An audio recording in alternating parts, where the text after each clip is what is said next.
Bonjour à tous, on se retrouve aujourd'hui pour un nouveau tutoriel. Ce tutoriel va nous parler donc comment rabattre des mailles avec une e-corde. En fait, on va construire une e-corde pour rabattre les mailles. Comme d'habitude, abonnez-vous, cliquez sur la petite cloche, n'hésitez pas à commenter et à partager. On se retrouve juste après ça. Petite tête, petite tête, petite tête, petite tête. Aujourd'hui, on va voir comment on va rabattre des mailles en faisant une e-corde. Alors, ça sert principalement pour finir des châles, finir les bordures supérieures des châles. Ça peut servir aussi pour les cols. On pourrait faire une e-corde en colle. Alors, les e-cordes, on a déjà vu ce que c'était. Je vous remets une vidéo qui vous présente la construction d'une e-corde. Et là, on va le voir comment on l'a fait pour rabattre les mailles. Les e-cordes peuvent être faits de 2, 3, 4, 5. Le nombre de mailles n'est pas important, combien on va faire le nombre de mailles. C'est pour faire plus ou moins épais, le nombre de mailles. Dans notre cas, je vais vous présenter la traditionnelle e-corde à 3 mailles. Et on va voir comment on peut la réaliser selon les contextes. Soit on a déjà des e-cordes de côté, on n'aura pas besoin de rajouter 3 mailles pour pouvoir faire la e-corde, on a déjà les 3 mailles pour démarrer, et on verra comment on raccorde les dernières 3 mailles, parce que c'est particulier dans ce cas-là. Ou alors on n'a pas de bordure spécifique, et par exemple pour un col, et là à ce moment-là on va créer 3 nouvelles mailles, et on va ces 3 nouvelles mailles vont permettre de faire les 3 mailles de la e-corde, et on va les rattacher successivement aux mailles qu'on a pour le contour. La méthode est la même dans les deux cas, la seule différence c'est que d'un côté on va créer 3 nouvelles mailles, donc je vais vous montrer comment on crée ces 3 nouvelles mailles, et après je vais vous montrer comment on part sur le cas où on a ces 3 mailles déjà présentes, ou si on les a créées c'est la même chose. Puis on finira par, dans le cadre où il n'y a pas 3 mailles finales à rassembler, on ne s'en occupera pas. Et dans le cas où il y a 3 mailles finales à rassembler, là on verra la technique. Donc je vais vous présenter ça, partir sur ce châle que je suis en train de faire, il en est à la fin, là il n'y a plus qu'à rabattre les mailles. Et le patron devrait sortir courant septembre si tout va bien, et on va regarder comment on fait donc ça.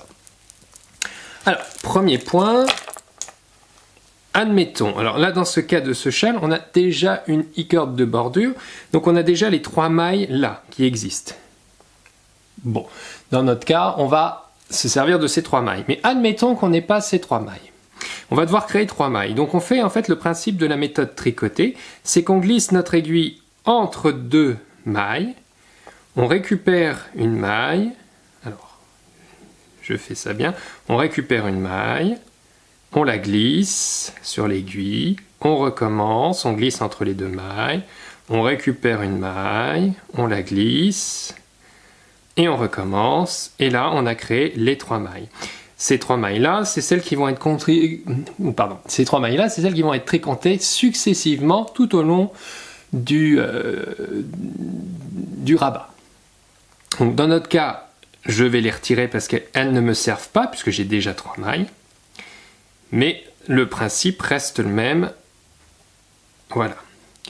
Alors, maintenant qu'on a ces 3 mailles, on va donc commencer à tricoter ces mailles les unes après les autres.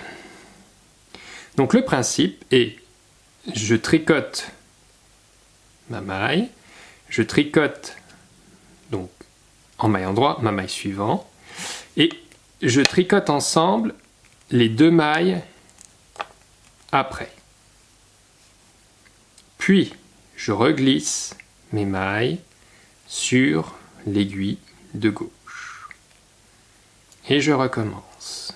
Je tricote une maille, je tricote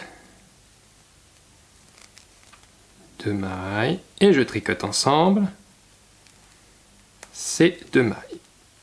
Les 2 mailles suivantes. Et on reglisse. Donc on va opérer ça tout le long, jusqu'à ce qu'il ne reste plus de mailles. Dans le cas où on est sur un rabat sans bordure e-corde déjà présente. Dans le cas où on est sur un rabat avec bordure présente, on s'arrête aux 3 dernières mailles et on va voir comment on fait. Donc là, j'avance un petit peu. Je vais vous remontrer encore une petite fois. Je vais tricoter après jusqu'à la fin, enfin jusqu'aux 3 dernières mailles. Et on prend bien donc les 2 mailles ensemble. Et voilà, et on reglisse. Donc c'est long, ça peut être fastidieux à faire, hein, c'est long. Donc vous voyez là, j'ai fait, en ayant pris comme ça fait la continuité de mon e-cord qui était là. Là, on a la continuité. Et on peut voir que cette e-cord a commencé déjà en bas.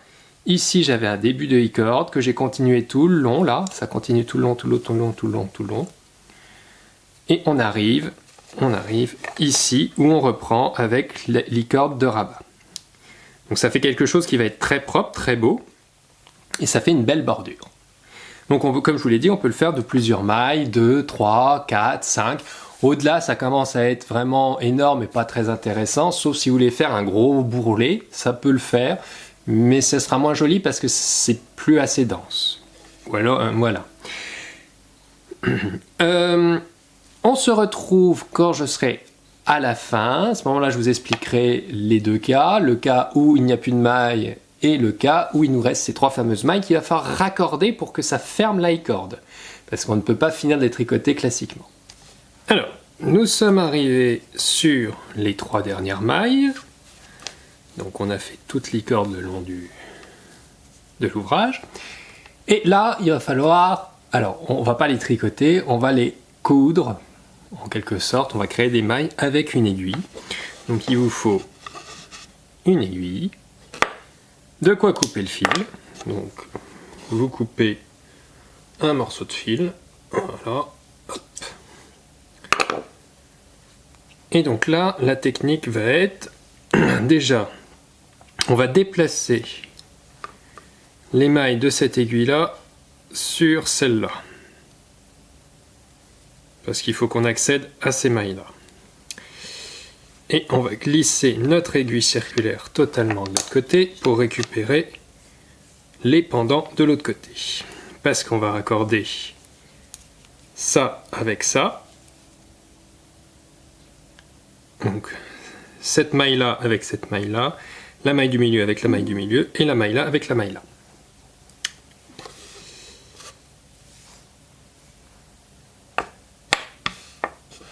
On prend l'aiguille, on passe notre fil comme d'hab, il n'y a rien de compliqué là-dedans, hop. Et on va déjà passer notre aiguille dans cette boucle par l'intérieur pour ramener et serrer en fait la maille qui est là-bas. On relâche la maille qui est là et on va venir piquer dans la première maille par l'extérieur vers l'intérieur. Et on relâche la maille. Ensuite, on va prendre la maille du milieu qu'on va piquer là aussi par l'intérieur. Attention de ne pas prendre entre les bras, mais bien voilà, au milieu du bras. On relâche et on va venir chercher l'autre maille. Là aussi, en la traversant et en relâchant. Attention de ne pas perdre les 2 dernières mailles.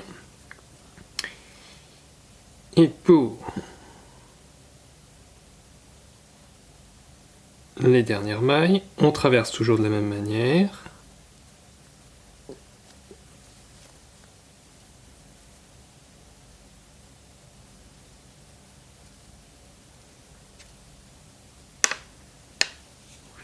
commence à resserrer et surtout il va falloir aller prendre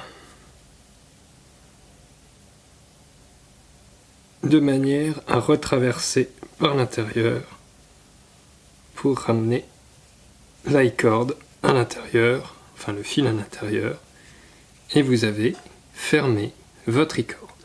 Si vous n'aviez pas à raccorder une i-cord avec l'autre bout de l'i-cord, vous aviez juste à faire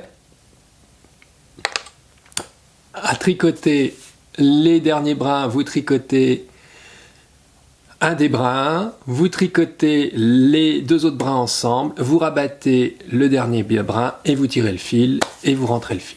C'est tout, il n'y a rien de particulier, on arrête en fait les 3 derniers brins classiquement.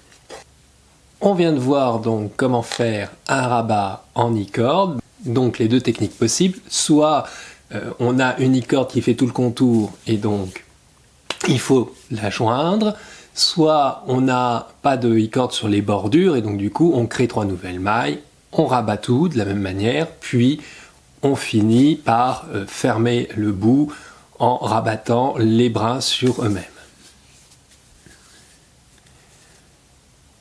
Il restera plus qu'à voir dans les i-cords la technique de rajout d'une i-cord autour d'un ouvrage qui est déjà créé. On l'a créé au fur et à mesure. C'est à peu près la même technique qu'ici et en gros c'est juste qu'on récupère des mailles au fur et à mesure pour faire la i-cord. On verra ça dans une prochaine vidéo. Merci de me suivre comme d'habitude, on se retrouve la semaine prochaine. À la prochaine, bye!